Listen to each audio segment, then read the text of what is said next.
Hola, bienvenidos a su programa de Red de Capacitación Integral. Hoy vamos a hablar de Martín Lutero. ¿Quién fue Martín Lutero?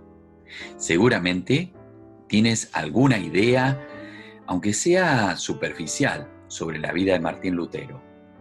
Mucho se ha escrito, se han hecho películas, libros, comentarios, pero básicamente vamos a ver en un resumen, porque por supuesto en este programa no podemos profundizar. La vida de Martín Lutero fue muy próspera, muy eh, profunda y tiene muchas cosas para hablar, pero vamos a tratar de hacer un resumen de la vida de Martín Lutero. Si tenemos que identificarlo, podemos decir que fue un monje, teólogo, profesor universitario y un reformador. Si bien él no fue el primero ni el único que se opuso a los caprichos y las imposiciones de la Iglesia Católica Romana en el siglo XV, Martín Lutero es una especie de ícono, es un símbolo de la Reforma Protestante. Cuando hablamos de la Reforma Protestante o del protestantismo, enseguida pensamos en Martín Lutero. Y podemos hablar de 5 etapas en su vida. Vamos a clasificar este programa en 5 etapas para hacerlo más sencillo, más práctico, para que usted pueda entender lo que aconteció en su vida y por supuesto también tenemos que entender lo que pasaba en el mundo en ese momento, quiénes estaban gobernando, quiénes estaban en poder para comprender eh, el contexto. Siempre decimos que a una persona no la podemos aislar de su contexto, de su sociedad, de la cultura en la cual estaba envuelto, sino que tenemos que conocerla de acuerdo a su cultura. Básicamente, podemos dar algunos datos personales de Martín Lutero. Nació un 10 de noviembre del año 1483. Nace como Martín Luther. Luego su apellido cambia por Lutero. Él nace en un lugar llamado Sleben, que pertenecía al imperio germano. Todavía no existía lo que era la República Alemana, pero hoy sería territorio de Alemania. Y sus padres fueron Hans y Margaret Luther. Sus padres fueron muy rígidos con él. Él cuenta en sus memorias, y algunos biógrafos que cuentan la vida de Martín Lutero hablan de que su padre le pegaba mucho y su madre también le castigaba bastante. Sin embargo, él recuerda también en sus memorias de que él está muy agradecido y ama mucho y respeta mucho a sus padres. Pero esta rigidez que él vivió en su infancia le marcó para todo el resto de su vida. Él era muy estricto en cuanto a su tiempo, en cuanto a su tiempo de oración, de estudio bíblico. Esto lo marcó. Esta rigidez lo acompañó a través de toda su vida. Muy bien. Su padre era un minero. En el área donde ellos vivían existían las minas de metales y el padre comenzó a trabajar y luego se asoció con otros mineros y formaron una red de minerías, por lo cual la economía familiar de los Luther o de los Lutero cambió radicalmente en poco tiempo y pasó de una clase muy baja a una clase media alta. El padre tenía expectativas de que su hijo, Martín, estudiara en las universidades, en una universidad, ¿no es cierto?, en la cual la gente rica, poderosa, estudiaba. O sea, darle una buena capacitación. Por lo tanto, él se inscribe en la universidad. El padre quiere que él estudie leyes, pero Martín opta por filosofía. Y luego de egresar de un año de hacer bachiller en filosofía, en el año 1505 ingresa a estudiar teología en la Universidad de Wittenberg, ¿eh? En donde se doctoró en teología en 1512. Al egresar, él comienza a enseñar como profesor. Él egresa con muy buenas calificaciones, es considerado uno de los mejores alumnos de su graduación y entonces comienza a enseñar teología allí. Era una universidad no muy famosa, no muy renombrada, pero que le da una plataforma a él para comenzar a expresar sus ideas. Desde el principio, aunque él era monje y él pertenecía a la Iglesia Católica Romana, siempre tuvo sus, podemos decir, no prejuicios, pero su pensamiento crítico hacia la Iglesia Católica. Que esto va va creciendo poco a poco hasta que en 1510 él viaja a Roma con un grupo de monjes porque tenían que tratar un tema de la orden en la cual él pertenecía. Esta visita al Vaticano, a Roma, lo desilusiona mucho. Realmente él queda muy desilusionado porque por un lado veía que las autoridades, la jerarquía de los católicos romanos allí en Roma, su vida era muy laxa espiritualmente y le estaban dando más énfasis a lo económico, a lo financiero.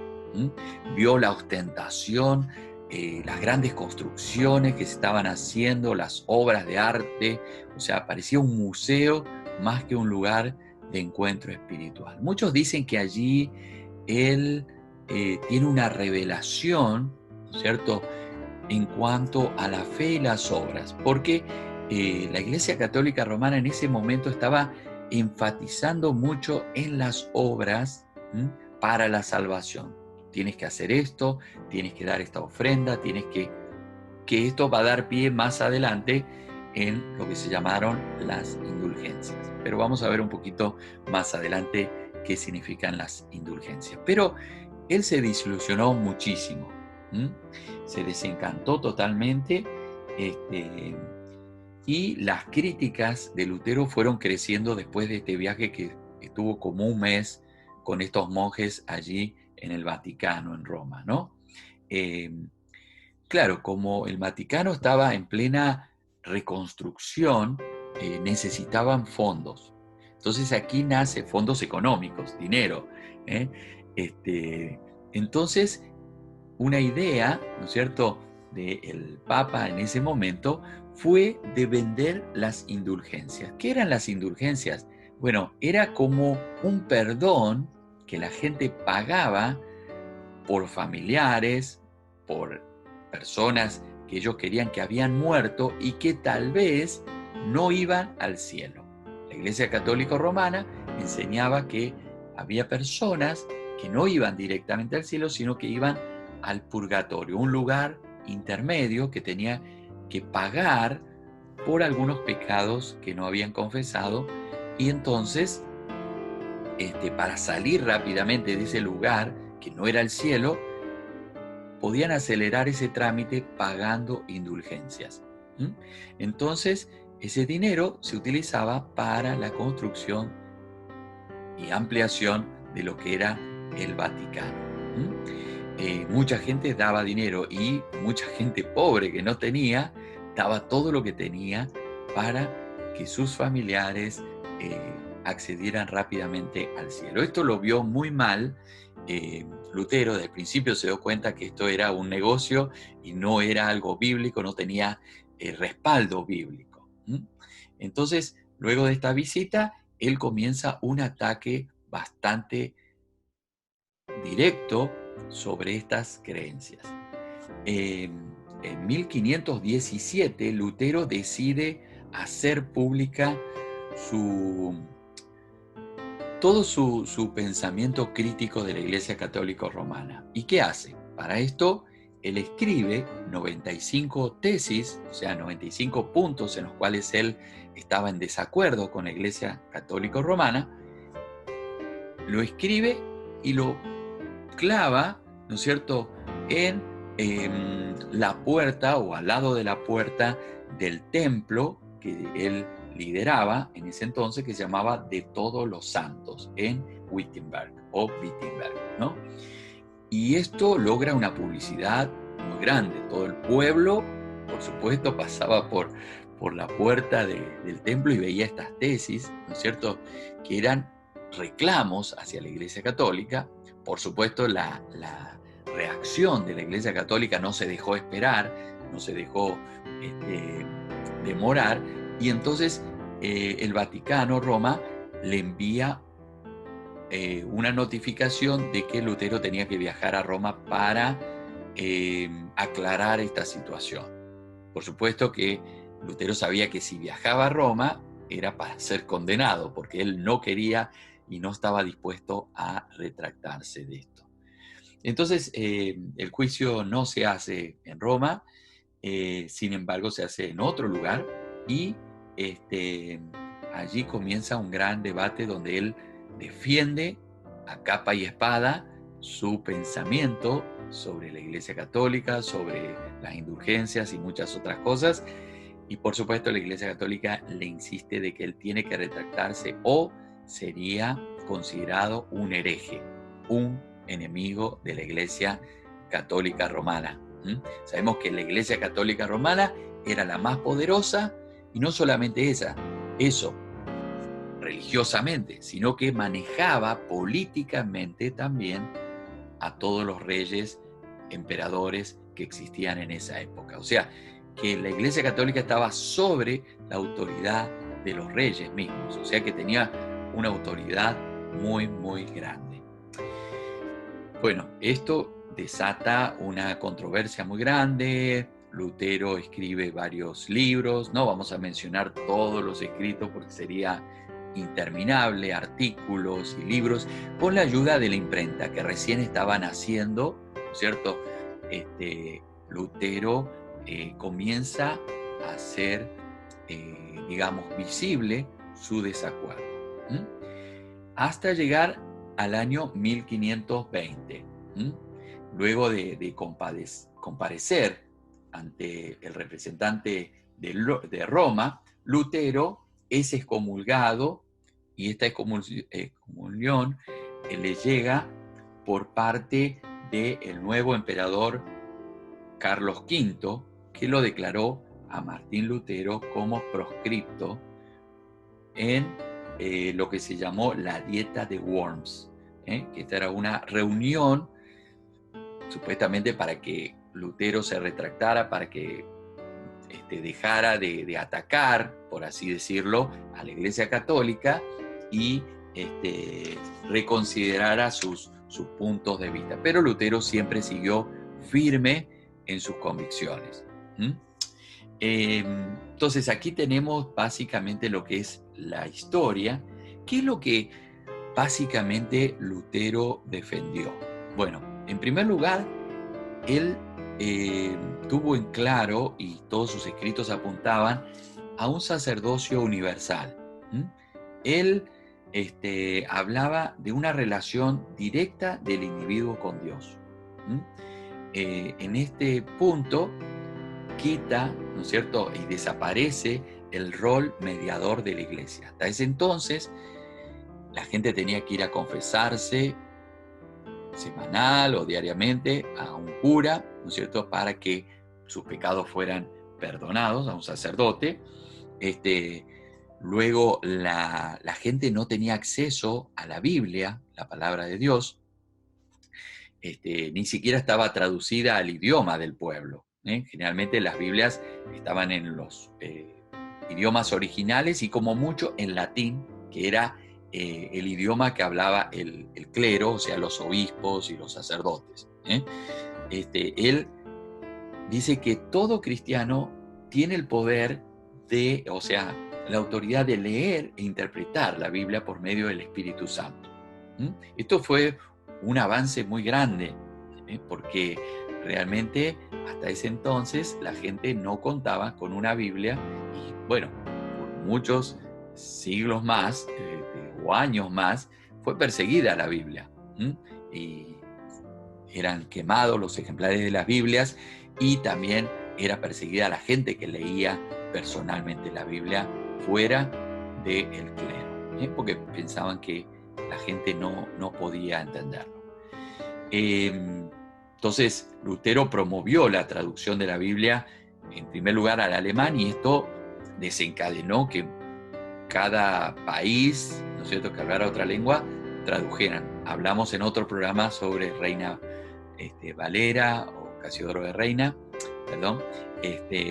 Entonces, traducciones comenzaron a haber en Inglaterra, también se tradujo la Biblia. Esto desató que la gente tuviera acceso a la Biblia, que ya el monopolio de la Biblia no fuera solamente de la iglesia. También rechazó esta idea del purgatorio porque no encontró base o sustento de la Biblia. Rechazó la autoridad centralizadora de Roma. Él decía que cada pueblo, cada nación tenía una autoridad espiritual, y también promovió la autoridad de los reyes por parte divina. O sea que cada cristiano debía someterse a los monarcas y los reyes que estaban dispuestos. Tenemos luces y sombras en la vida de Martín Lutero. Las luces ya la hemos visto, grandes reformas, ¿cierto? El sacerdocio universal, la interpretación bíblica, la salvación por la fe. Él fue un promotor muy grande de que no por obras el hombre se salvaba, sino por fe. Básicamente rechazó, ¿no es cierto?, todo lo que era el comprar la salvación o ganarla por mérito personal. No por dinero, no por obras, sino por fe.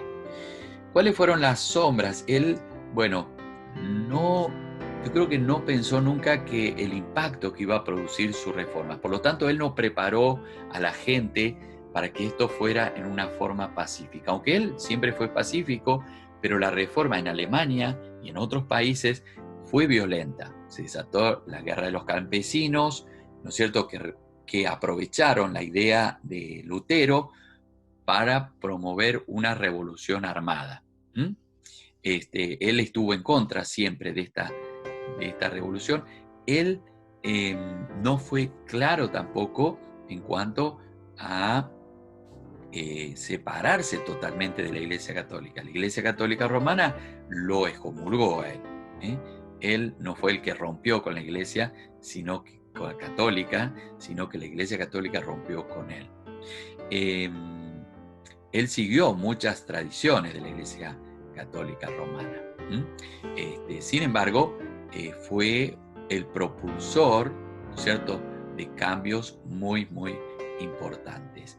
También se le critica de que él nunca se opuso a la esclavitud humana, como un principio humano, sino que él siguió con la tradición de sus tiempos. Estamos hablando del siglo XVI, entonces estamos hablando de un siglo que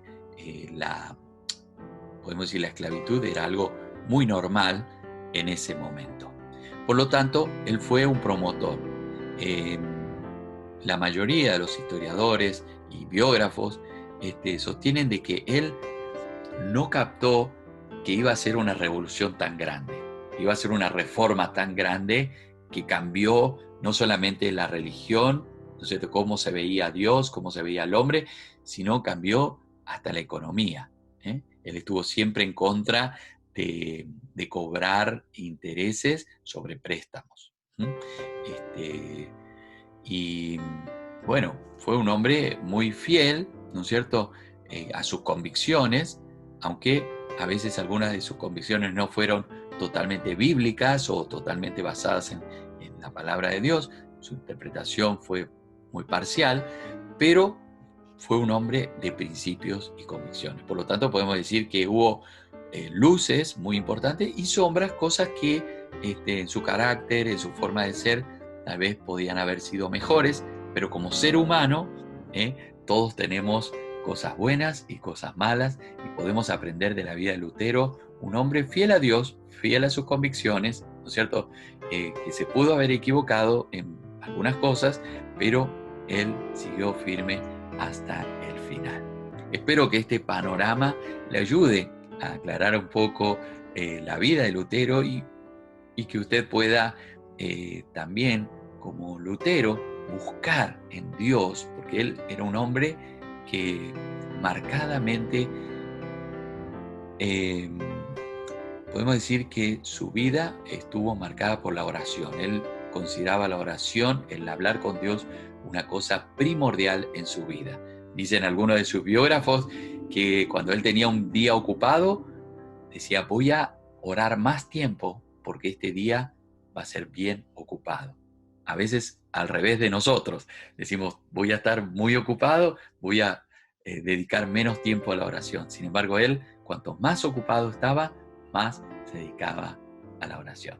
Muy bien, este tiempo, este programa se ha extendido un poquito más, pero creo que es importante e interesante la vida de Martín Lutero. Y vamos a continuar en otros programas viendo otros personajes de la Reforma. Si le gustó este programa, compártalo con amigos, con vecinos, con familiares y denle un like.